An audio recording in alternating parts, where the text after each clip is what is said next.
Hello everyone, welcome back to my channel that is Science Unlocked, and in today's session we will going to continue with the topic that is wind, storms and cyclones, that is coming from class 7th Science NCERT textbook. Now in today's session we will going to learn a more deeper about the concepts of movement of air, that is how exactly there is a change in the temperature and pressure of existing air which leads to difference in air pressure, which leads to movement of air, which is called as wind, because these difference are the differences which are ultimately resulting into the formation of these natural disasters that the chapter is all about, that is storms and cyclones. So the very first concept that we are going to talk about in today's session is about the expansion of air on heating.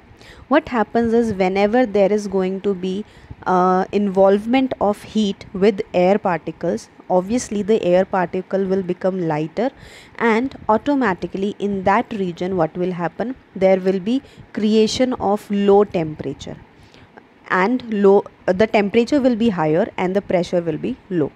Automatically what will happen, there will be a cavity which will be created, because whenever we heat the air it will going to rise high, it will not going to remain in the same region. That is why when we are going to use this thing in the form of an experiment, we will going to find out that this balloon which was not inflated earlier is now getting inflated because of the heating process that is being done, because of which what is happening is that the air inside this bottle is getting light in weight and is creating low pressure here by moving to the higher direction. Now over here we are not talking about in this experiment we are not talking about the movement of air, but we are talking about the expansion of air, that when it becomes heated up the particle will become loose and they will going to come here, which will going to inflate the balloon. So ultimately what will happen, that this is a controlled environment, but in nature this controlled environment does not exist and the nature tries to balance it out. How? Whenever the region in a particular scenario, or you can say a specific place, will going to have the heating effect of air, automatically that particular air will going to rise up by creating a difference in pressure, and it will be low pressure. It will going to expand and move to the higher condition. Automatically there is a void which is created over here, regarding which we have talked about in the concept of land breeze and sea breeze as well. So over here we will going to find out that the cooler air, or the air which is having higher pressure, will going to rush into this void, so that ultimately it can compensate and it can balance the whole scenario.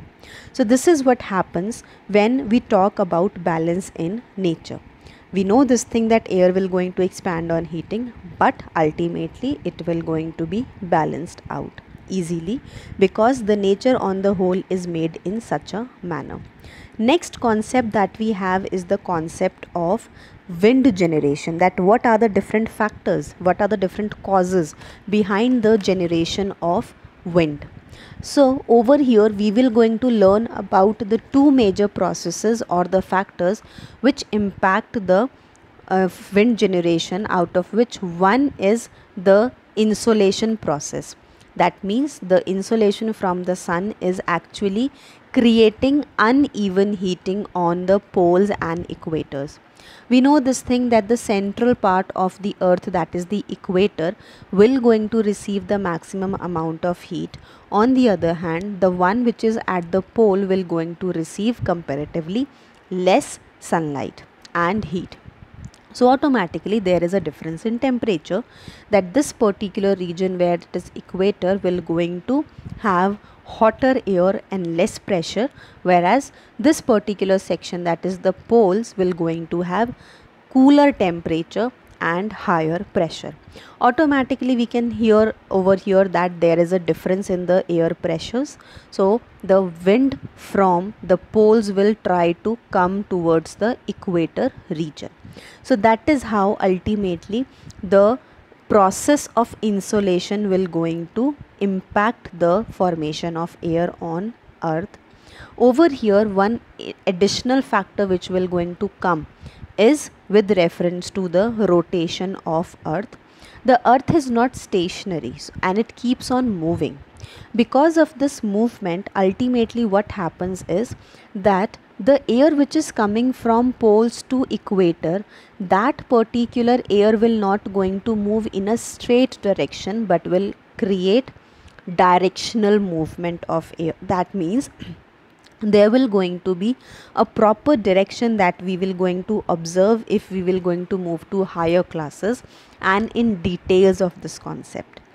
Next factor that we have to learn over here, because we are not in the higher class, so we can move straight away to the easier and the next concept related with it, that is talking about the uneven heating of land and water, related with which we have talked about in the concept of the land breeze and sea breeze, which will going to takes place in the coastal region.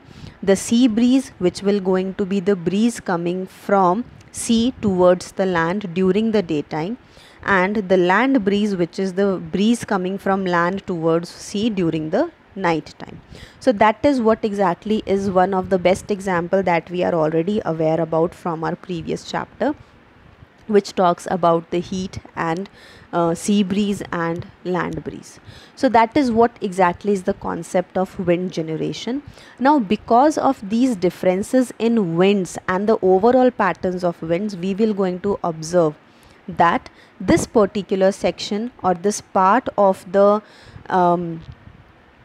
chapter will going to give us the idea about the different monsoon of country, that is India, and throughout the country, throughout the world as well, in the form of summer and winter winds.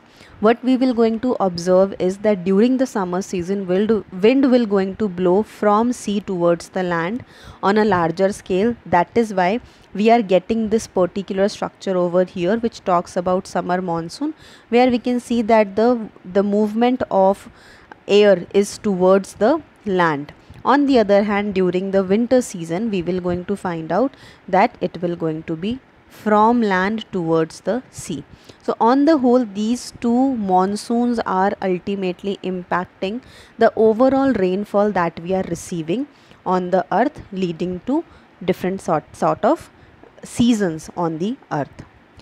Last topic of this particular session is about the thunderstorms, which is basically a storm with lots and lots of lightning and sound.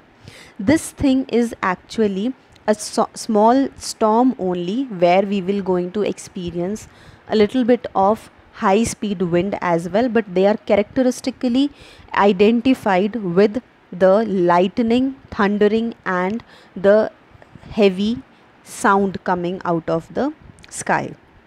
Now, these generally are observed in the hot and humid areas. Why this thing happens? Because whenever there will going to be high temperature, automatically the water vapor will going to be there because of the liquid water which is being converted to water vapor, which will turn itself into the clouds. Now, clouds on reaching the higher temperature, or reaching to the higher altitude, will going to lead to their overall condensation process, and as a result of that sudden change in temperature and overall combination between the particles of water, there will going to be resulting in terms of movement of this clouds, resulting into lightning and sound, which we are going to observe over here in this format. So this particular chapter consists of one more part, which we will going to take up in the next session. Till then, keep learning and stay tuned. Take care.